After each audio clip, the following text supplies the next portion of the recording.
UFC Fight Night Blanchfield versus Barber. This is the full card predictions. We'll be going through each fight one by one, giving you guys my breakdown and analysis, and ultimately who I think is going to win the fight. To be honest, this card is a little bit of a thumbs down for me. There's a few fights that I'm interested in, but overall, this card is not really, one that I really feel like going deep in. So I'm going to do sort of a quick analysis, give you guys my picks, and then we'll wrap it up at the end of the video. Make sure you guys like, comment, and subscribe, and let's get into it. All right, first up, we got Rayani Dos Santos taking on Elise Ardalan. I'm going to pick Ardalan in this one, and I know that's a little surprising seeing she is 9-7. Both of these ladies are on a 2-fight losing streak. The odds are pretty wide in this one as well.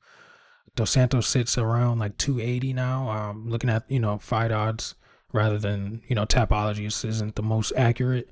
But when I look at Ardalan, I think she's the cleaner striker. I think she has, some really good forward pressure. She can cut the cage off a little better. That's one thing that I noticed in, a majority of her fights. But I do feel as though she's able to conserve her energy better and, last into the later rounds.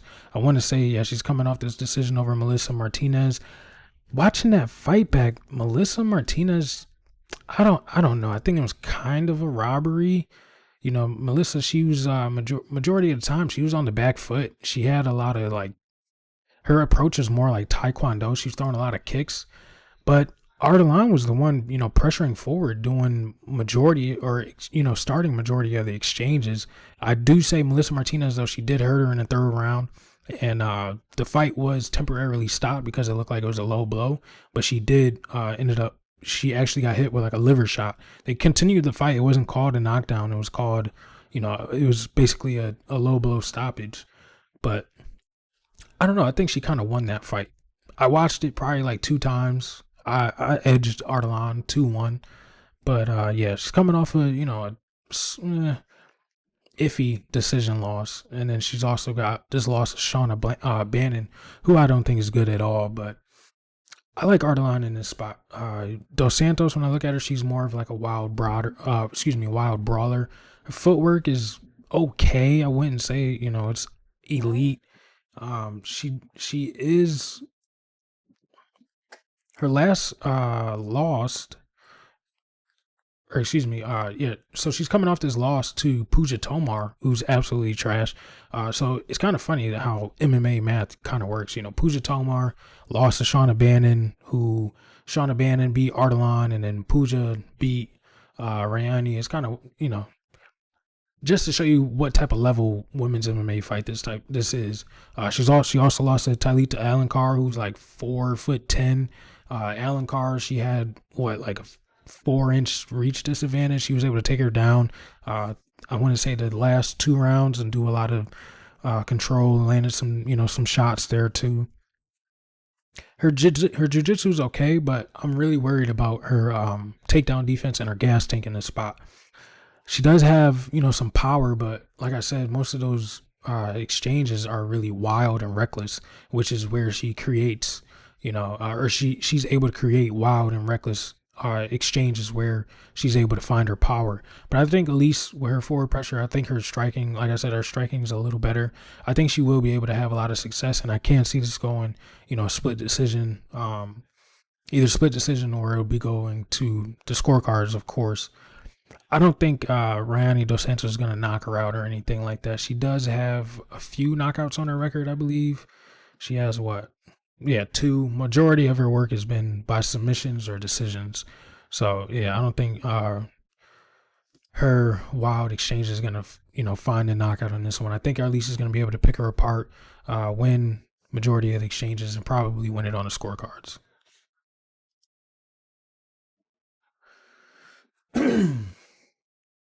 Next up, we got Markel Medeiros taking on Balaji Oki. This is a really good prospect fight. I am picking Markel Medeiros. I like his work that he did against Austin Hubbard. It was only a month and a half ago. I like to see that he's getting back in the octagon rather frequently. Balaji, he's coming off this submission loss to Chris Duncan, who was I believe it was in the first round. Balaji, he got a little reckless and got his neck taken pretty swiftly in that fight too. When I look at Oki, he is a pressure striker. He has a really solid jab. Takedown defense can be a little sketchy. He does have, a low output. He likes to really just stalk without putting much out there. He can make, a lot of bad mistakes and scrambles, which is how Chris Duncan was able to find his neck. He does prefer to lead the dance, and I don't know if he'll be able to do that with Markel Medeiros. When I look at Medeiros, he's got some really slick striking. He can fight out of both stances. I really like that. Gives him a lot of options to choose from. He can mix it up really well with the grappling.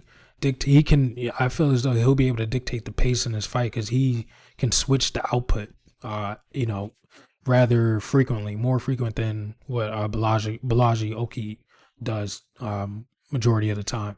And I think Markel Medeiros is going to be able to embrace the grind in this one. I think he's going to put him up against the cage, zap a lot of that, the win from Oki, make him work to fight off the clinch, fight off the takedown attempts. I think he's going to be able to, grind this one out. I think it will be a close fight, though. I can't see Oki, stinging Markel Medeiros up with some pretty good jabs. But like I said, Markel, being able to switch stances, I think he'll be able to find some success out of whichever stance he chooses to go from, utilize the low kicks. And like I said, shoot for the takedowns, force Balaji Oki to grapple with them. And I think he could walk away with a win. Currently, the odds are what?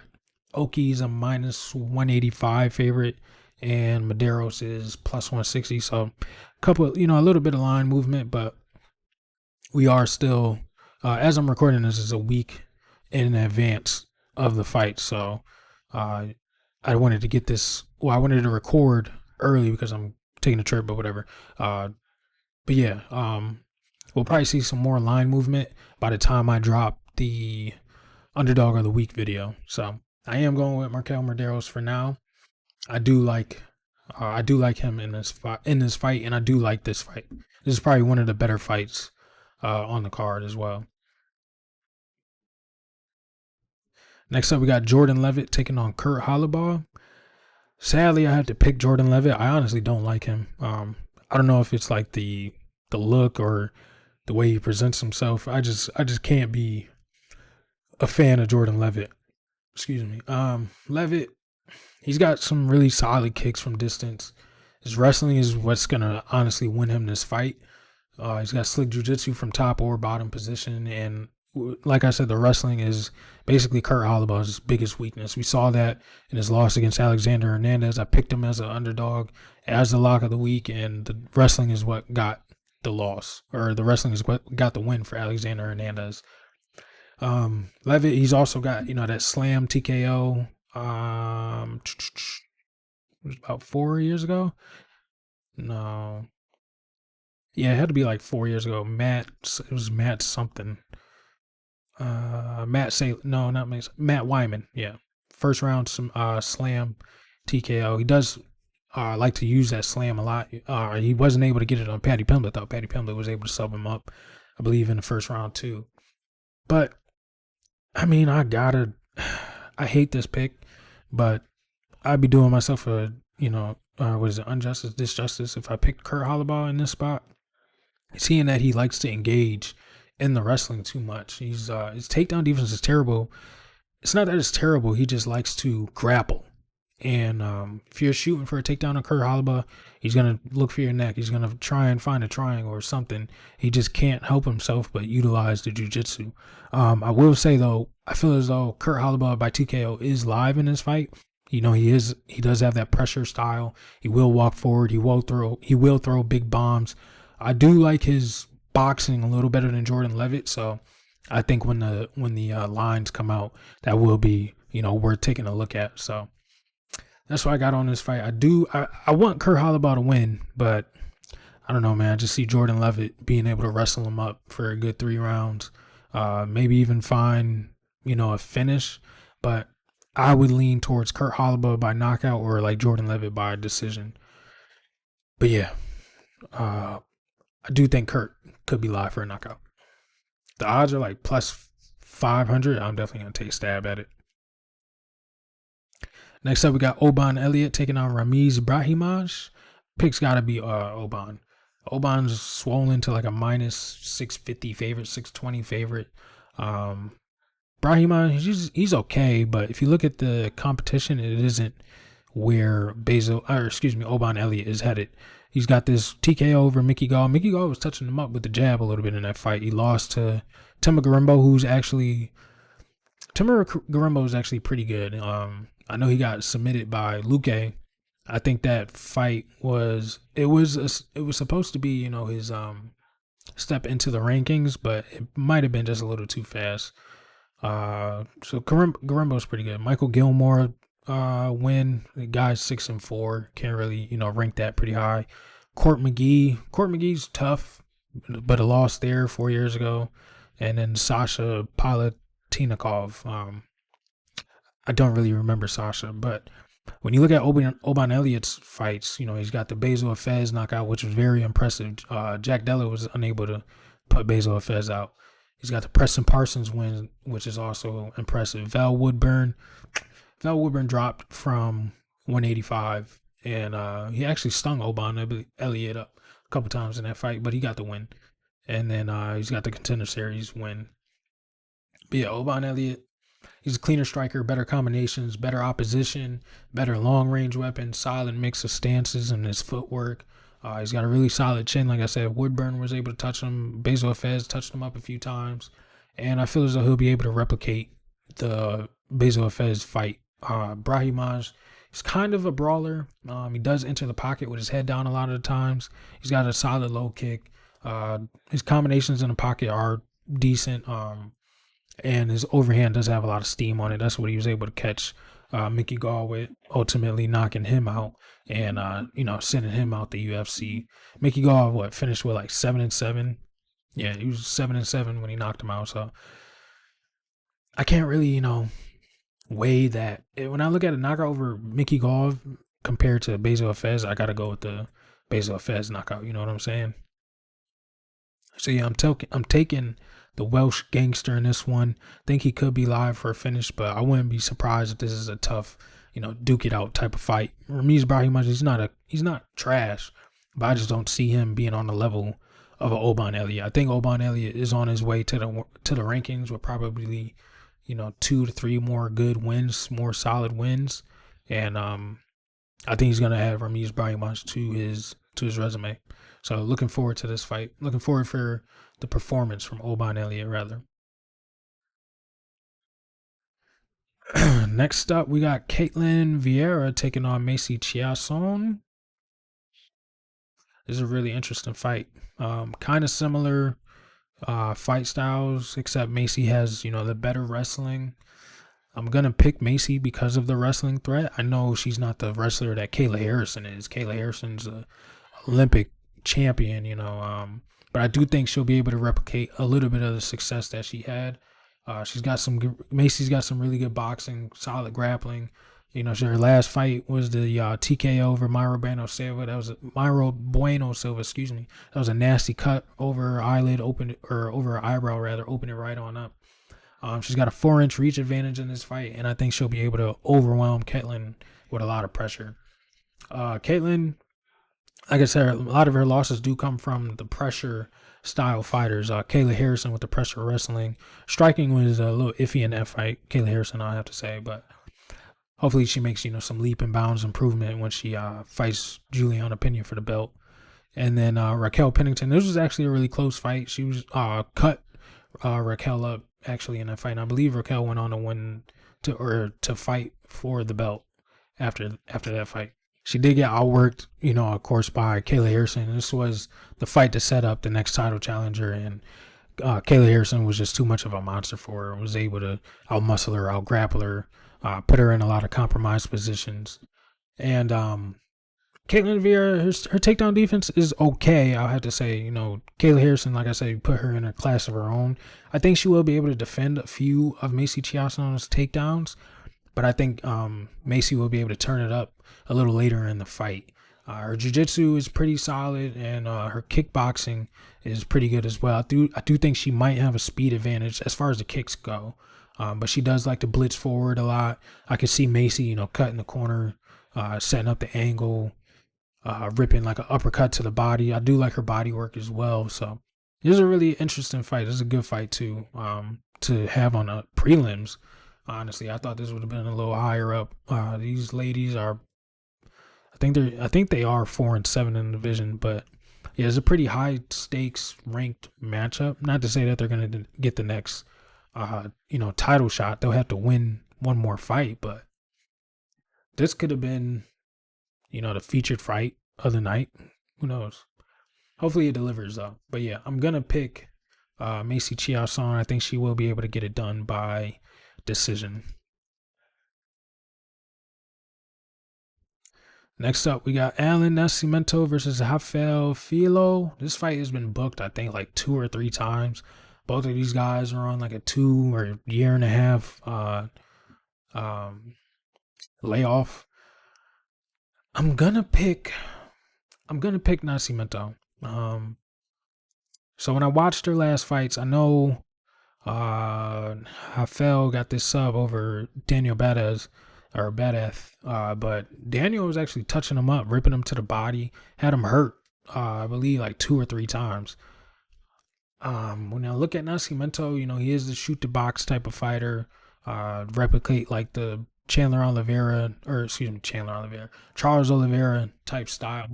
High, Muay Thai guard, walk forward, low leg kicks. But Alan Nascimento, he does have like a low output on the feet. His takedown defense is really questionable.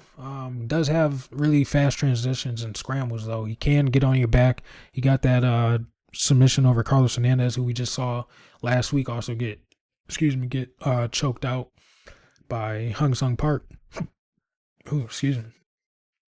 But I think this is gonna be a really good, Brazil on Brazil violence type of fight. Filo, he is a decent grappler. I will say Filo probably has a higher striking output and probably better takedown defense. But I don't know. This fight is really a toss-up. We don't know where these guys are. They've been out for a while. It's a questionable fight. The only thing I would really circle on this is fight doesn't go the distance. And I don't know what the odds are for that, but that's probably the only thing I'd really look at taking a stab at rather than, money lining either one of these guys. Nascimento's a minus 125 and Filo's a minus 115 at the time of this recording. So as you're aware, it's pretty much a toss-up. Tapology, a lot of people are picking Nascimento. So I don't know. This is a really questionable fight. But yeah, fight doesn't go the distance is probably what I'll be looking at the most.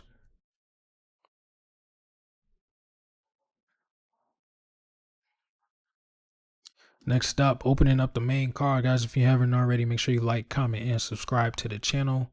We got Zach Reese taking on Dusko Todorovic.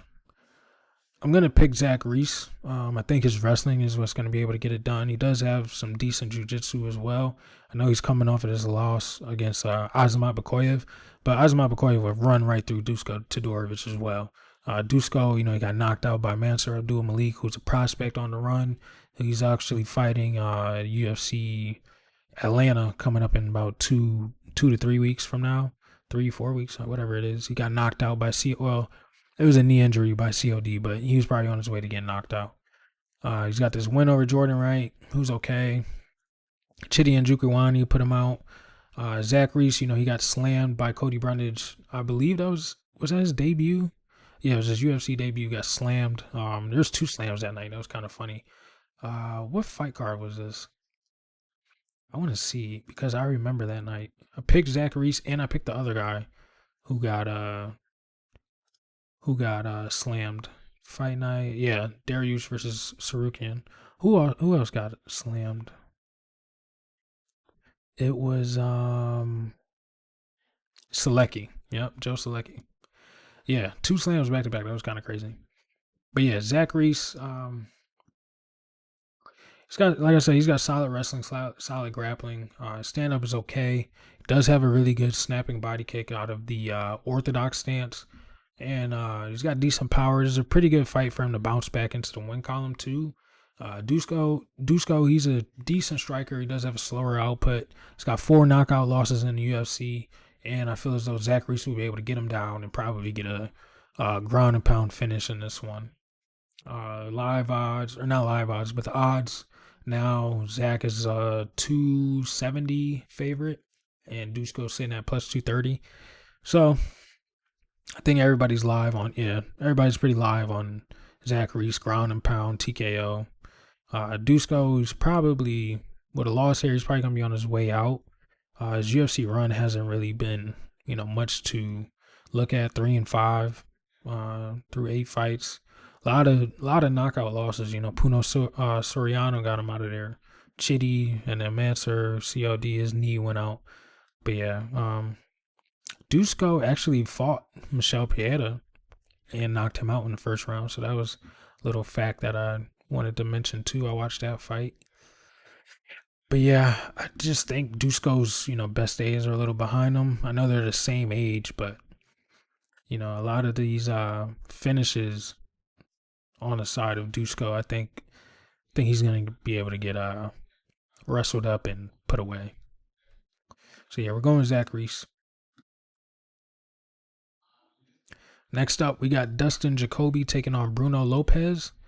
Dustin Jacoby's a pretty, not a pretty big favorite, but he's a favorite. I was a little surprised, honestly. I'm picking Bruno Lopez. I know Bruno got this, knockout loss over Brenderson Ribeiro, who's still figuring out who he is in the UFC.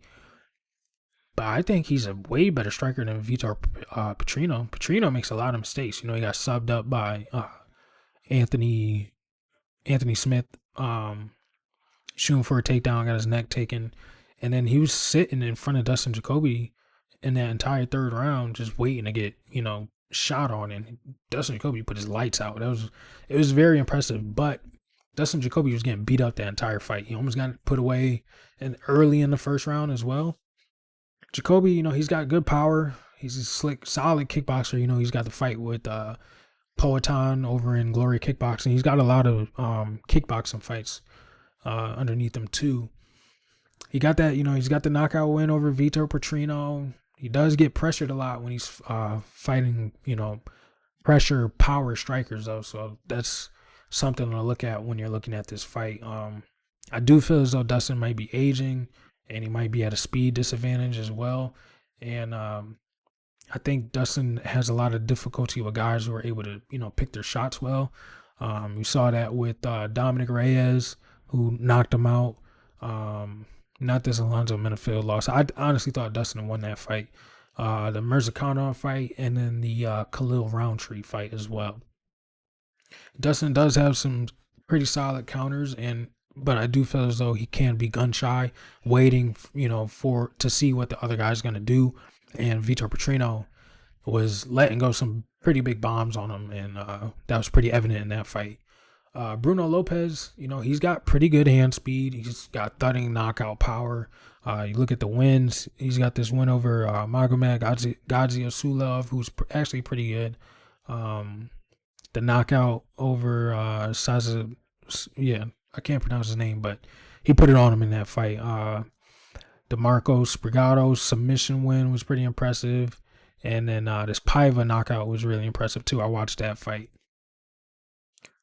I think Bruno is pretty much on his way to being a complete fighter. He's got, the solid pressure, which is going to give Dustin a lot of issues. The really tight high guard, which I think he's definitely going to need to keep that against Dustin Jacoby, who's got pretty solid, long range weapons, especially the jab. The jab is there for him. But I do like Bruno Lopez's shot selection. And I feel as though this is a really good fight to get some get back for Brazil.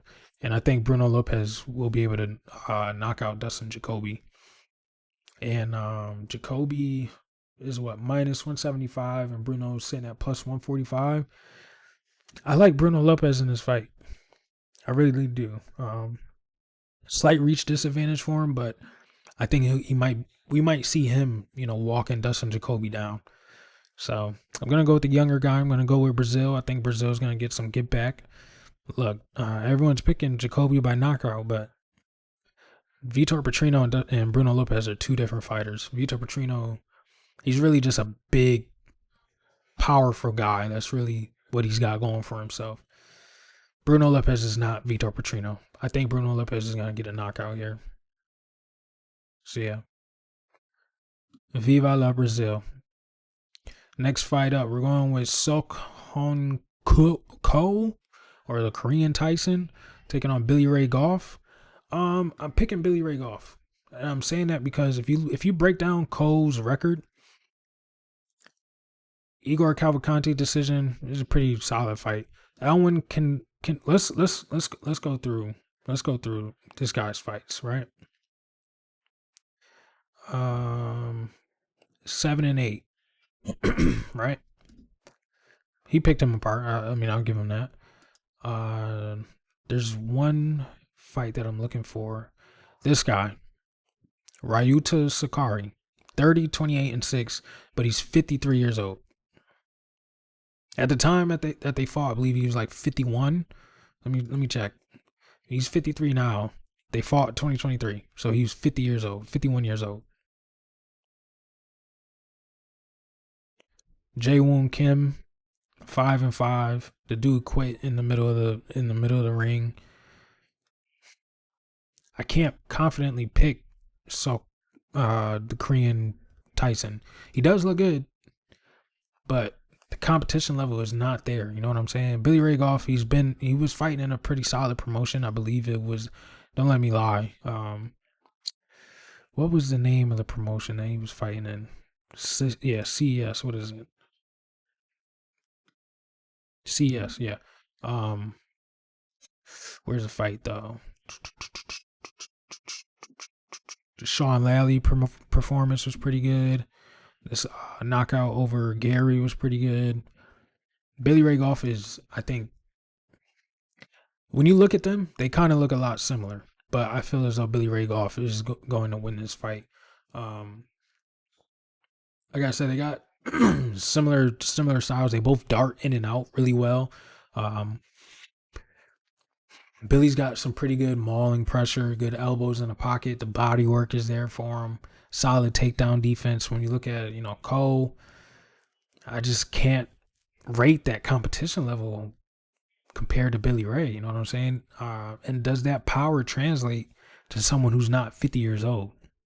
You know what I'm saying? To someone who's not going to quit in the octagon. Billy Ray has been in some tough fights. He's been in some really tough fights. This loss against Trey Waters, it was a close fight, but I rate a loss to Trey Waters higher than anything that this guy has done, than Ko has done. There's a lot of questions around the Korean Tyson that we need to see this fight in order to answer. So I'm gonna go with Billy Ray Goff. I think he's gonna be able to get it done by decision, or he could be live for a knockout. But we're definitely gonna get some questions answered about both of these guys in this fight. So I'm going with Billy Ray Goff. And in the co-main event, we got Mateusz Gamrot taking on Ludovic Klein.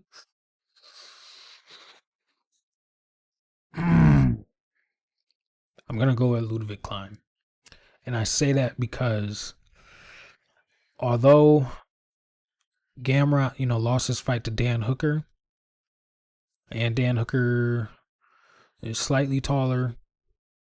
Well, he's taller than Klein, but his reach is only about 2.5 inches longer. I think Klein will still be able to have the similar striking success. The takedown defense is, pretty solid. I think it's going to hold up. His kicking speed is pretty elite. The high kick is sneaky. The body work is there. I think he'll be able to tire Gamrot out, attacking the body. And I think a lot of people forget that Klein can shoot takedowns too. Gamrot's not going to be the only one wrestling in this fight. The combinations in the pocket from Klein are better. He's got the slight reach advantage, and I think he's going to be able to chop the legs early. When we look at Gamrot, he's a grinder. He's tough. He's top 10 in the world for a reason, But I just don't think he has what it takes to stay on the feet with Ludovic Klein, so he's going to be shooting a lot. And I can see Klein defending a lot of them, and we're going to see Gamrot get a little tired again. Probably earlier, Gamrot got hurt in that first round against Dan Hooker by it was a wide left hook. And like I said, Gamrot his striking is decent, but he mainly uses it to set up the takedowns. And this win streak is kind of a little fluky. This Jalen Turner win, he was really just holding on to him for majority of the fight. Rafael Fiziev blew his ACL out in that fight. And then the Dos Santos win, sure, but Dos Santos days were behind him. And then, of course, the Dan Hooker loss, split decision. But Gamrot, he's got some pretty good top pressure. He can be broken, like I said. And then also, recently he took a picture. I think he did an interview with Ariel Helwani, and his face was all busted up. So he's either getting beat up in what's it called, sparring, or he got beat up. I don't know. I don't know what it is, but I like Ludwig Klein in this fight. I think we're gonna get some, turnover in the division. I think it definitely needs it. Klein versus man, if this is a big win for Ludwig Klein. If he wins this fight, who would you do next? You would probably have to, defend backwards. So Klein versus the winner of Fiziev versus Bahamondes. You could set that up. Well, he already beat Bahamondes, so I don't know. Lightweight would be interesting if he wins. If Klein wins, Grant Dawson fight. BSD's got to fight someone. He's probably going to fight Michael Chandler, or I hope he fights Michael Chandler, right? If he fights, he could fight the winner of BSD, Chandler, or whoever they give BSD next. If he beats Gamrot, Moicano's fighting Dariush. Maybe they fight the winner of that. I don't know. It's a big win if Gamrot's able to pull it off. Or, excuse me, if Klein is able to pull it off. There's a lot of, interesting fights that you can make with throwing him in the top 6 or 7. So I do think we're going to see a misstep from Gamrot. I think we're going to see him get tired. I think Klein is going to be able to pick him apart from range. I think he's going to, attack that body pretty well, defend majority of the takedowns. I do think he'll get taken down early in the fight. But as the second and third round goes on, I think we'll see him defend a lot more and start picking Gamrot apart. So I'm going with Ludwig Klein. This is a really, everyone's heavy on Gamrot by decision too, but I think Klein is live. I think he's gonna get it done. I think he got what it takes. Yeah, I think he has what it takes. I'm going with Ludwig Klein. I'm rocking with it. And in the hottest main event that anyone could have asked for, Aaron Cold-Blooded Blanchfield versus Macy the Future Barber. I'm picking Aaron Blanchfield. She swole to a -205 favorite as well. When I look at this fight, it feels like the striking is a little even. I do like Aaron Blanchfield's transitions in the grappling department, though. I feel as though she's got the higher competition level. She's got this loss against Manon Fior, who just fought for the title. She just beat Rose Namajunas. Even though Rose's pinky or something, finger was broken in that fight, she still handled her pretty convincingly, I like her attacks from outside the pocket a lot better. Better wrestling, and I feel as though she'll be able to avoid a lot of the wild exchanges that Macy likes to, create. Macy is at a bit of a, reach disadvantage, 3-inch reach disadvantage. She's gonna need to create those wild exchanges for her to have success. I know she's got this, the TKO over Amanda Ribas was actually really impressive, but I don't see her being able to replicate that on Aaron Blanchfield. I feel as though if the grappling, if they engage in grappling, I see Aaron being the one to take her down. I think the wrestling might be nullified from Macy Barber as well. So if she's going to have to stay on the feet, I think Aaron Blanchfield could, run circles around her as well. And Macy's going to have to dart in a lot. And when she does, her head is all the way down, which I really don't like. She's also throwing like this weird jab from nowhere close to range. So she's, doing that throughout this fight. I think Aaron Blanchfield is going to get it done. Probably by decision, but I am going with Aaron Blanchfield. So yeah, I'm not really sure, what comes after this fight. They'll probably fight someone.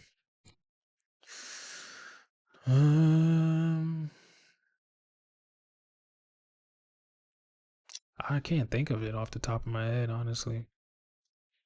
Because if we're matchmaking off of 315, maybe, if Aaron wins again, maybe the Manon Fiore rematch is there. Maybe I don't know. I feel like Jasmine's probably gonna end up fighting Alexa. Alexa's also got a win over Macy. So if Macy wins, they can't really set that up. I feel like Natalia's next in line for the title if they don't do the Zhang Wei Li fight. I don't know, man. Karine Silva. Well, she just lost to Rujo. Um, yeah, I don't know. I really don't know.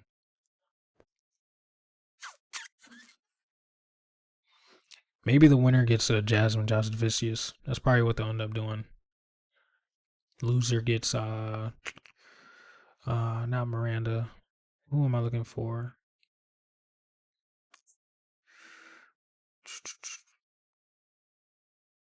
Is Jillian not a flyweight? I'm looking for Jillian Robertson. She not a flyweight? She a bantamweight?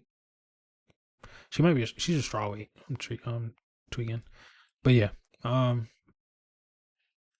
Like I said, this card isn't really, star studded or anything, but it's got some decent fights up there.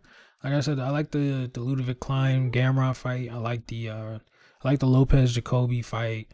I like the Oban Elliott. Well, I like Oban Elliott, and then the Medeiros Pelagi Oki fight could be a really good prospect battle. So I mean, there's a few fights to tune in on if you guys want to watch, but again, yeah, could have really did without this card. But that's what I got for the full card predictions. Thank you guys for tuning in. Make sure you like, comment, subscribe, share. Leave in the comments what you guys think about the picks. Let me know if you like them. If you disagree, just drop a W in the comments. Doesn't matter. Whatever you got to say, I'm open to it. So thanks for tuning in, and I'll see you guys on the next one.